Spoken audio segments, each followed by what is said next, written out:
Welcome back, everybody. So today we're going to have the first tasting of my Milkshake IPA.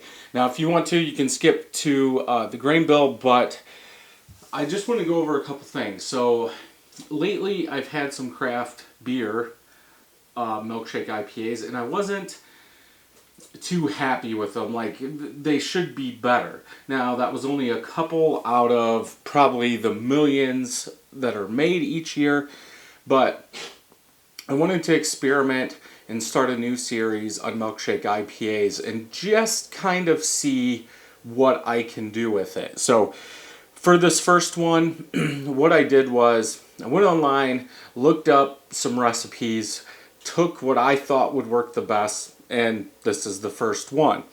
So this is a small batch, 1.25 gallons going into the fermenter. 1 pound, 8.5 ounces of Pilsner malt, 7.9 ounces of white wheat, 6.1 ounces of Flaked Oats, then 2.5 ounces of Honey Malt. I would say that's your base. You know, you want it on the lighter yellow side. You're not going to get it white or any, you can get it darker, but who wants a dirty brown Milkshake IPA? Maybe somebody would. So then for the hop, now 0.06 ounces of Dorado hops were used at first wort. So when you start drawing off your liquid, that's when you put it in. Now again, this is a 1.25 gallon going into the carboy. We don't want high IBUs. I didn't write them down on here. But then that is the only hop that was used in the boil. With 10 minutes to go, I added 5 ounces of lactose milk sugar in there. And I was thinking, 5 ounces? That seems low. But again, I wanted to start off somewhere. We can make another batch, maybe changing a couple things. But that's what I went with, because I believe what I did was I made a 5-gallon batch and then used Beer Smith to scale it down to the 1.25. Then for the whirlpool hops, 0.17 ounces of Citra, 0.17 ounces of Ekuanot, 0.17 of Mosaic, 0.17 of Sabro. Now Sabro is going to be coconut, and most of these, at least the two I made, will follow this hop schedule.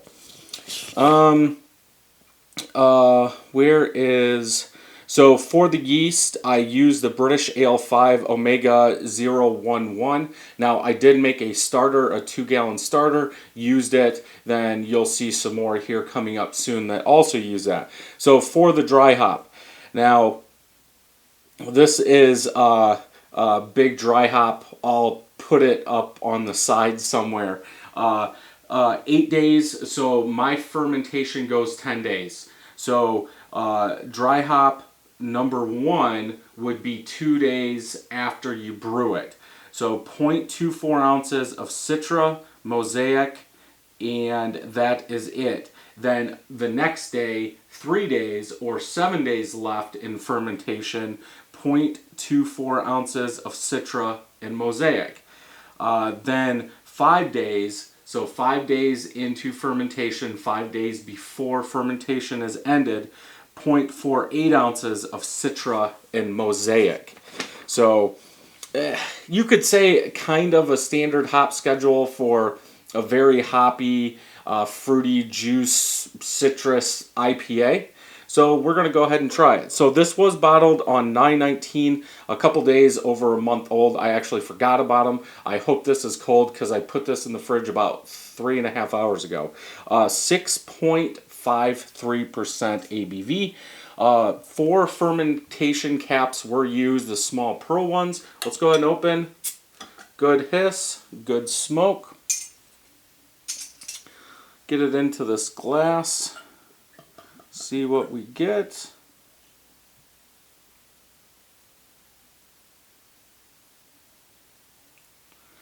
There we go. Nice head. I was worried that it wasn't going to be carbonated all the way and wasn't going to produce a head. We do have an off-white, orangish colored head, almost all small bubbles, a couple medium in there, about a finger and a half of head. Bubbles on the side are compact, like this so. Very orange. I would almost say oxidized from this color that I'm seeing, but I could see it being with that. It should be lighter though.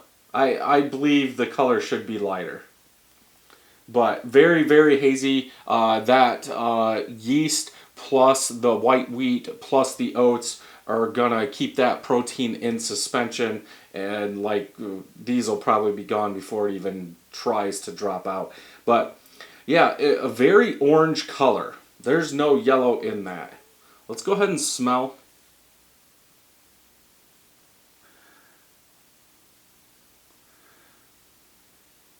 I pick up the sweetness, I pick up the coconut from the Sabro, a little berry from the Mosaic, some juicy fruit.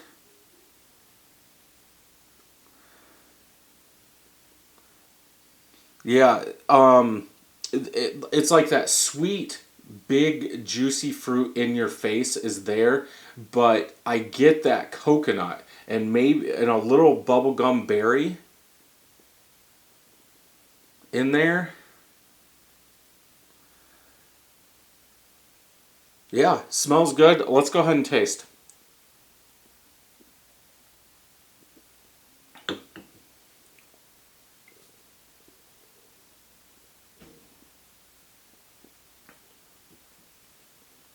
I get the berry, bubblegum, a little sweetness.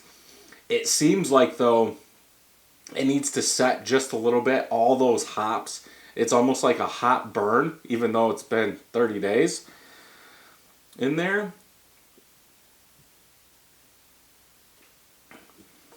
I do not get the coconut. Yeah, it feels like there's a little too much hot burn in the back, but yeah, that sweet, juicy fruit, but that bubble gum berry, I think sticks out at the very front a little bit more than that juicy fruit, but that sweetness does kind of go. I would like to see the sweetness turned up as it is a milkshake. I think we should be getting some more like vanilla. Usually from Lactose I do get vanilla. I'm not getting that, but it could be because of that hop burn. There's a lot of hops in here. For a gallon and a quarter, that's a lot of hops.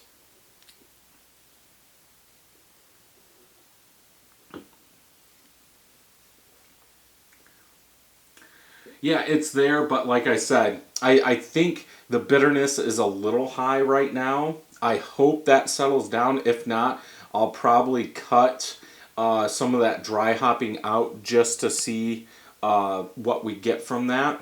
Because right now it's drinking more, almost a double New England IPA, like a very, very fresh, just canned double New England IPA with all that hop bitterness in there. It's not balanced very well, but the smell is good.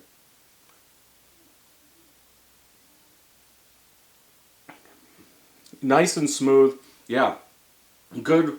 Yeah, so what would I do? Right now, I wouldn't do anything. I would wait until the next tasting and see if that bitterness, that hop burn is still there. And if it is, I would probably cut back the dry hops, take out one of the dry hops, maybe do one 2 days into fermentation, then one 2 days before I bottle, and just see, then go with the 0.24. It almost seems like there's way too much hops in here. Even though it says 0 IBUs, it feels like it's about 70, 80 IBUs. And obviously a milkshake IPA shouldn't be like that. But yeah, overall good. On to the next one. Let me know in the comments down below if you think I should change anything or if you've made one like this. If you like this video, check some more out over here. And until next time, happy brewing.